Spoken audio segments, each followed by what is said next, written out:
Orang tua kerap kali panik saat anak mengalami demam, batuk dan pilek. Padahal, tidak perlu panik ketika anak demam, batuk dan pilek, karena merupakan suatu hal yang wajar pada anak-anak. Hal ini diungkapkan oleh dokter spesialis anak RSIA Bina Medica Dr. Francisca Handi Sep.A. Karena batuk pilek bagian tumbuh kembang anak, tidak ada anak yang melewati balita tanpa batuk pilek, ungkapnya saat ditemui di Jakarta, Senin, tanggal 3 Desember tahun 2022. Demam, batuk dan pilek dibutuhkan, demi membangun sistem imunitas. Dr. Francisca pun menjelaskan imunitas tubuh ada yang didapatkan sejak lahir.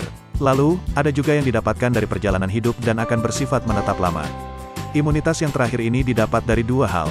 Pertama lewat vaksinasi, kedua terinfeksi oleh penyakit. Dapat dari mana? Satu dari vaksin tentunya, kedua kalau tidak ada vaksin yang ringan itu harus sakit agar mendapat kekebalan, paparnya lagi.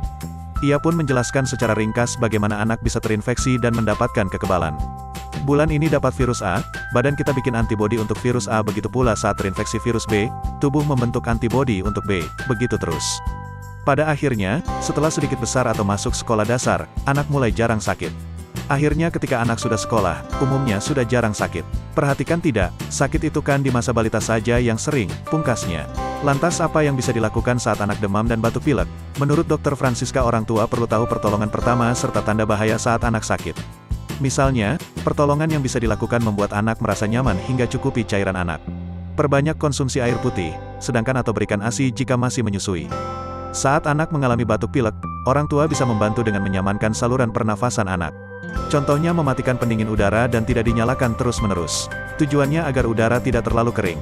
Namun orang tua perlu waspada jika demam tidak membaik, atau disertai dengan kejang. Lalu bila ada pendarahan entah dari hidung atau kulit, apalagi kalau di BAB-nya itu harus dibawa ke RS.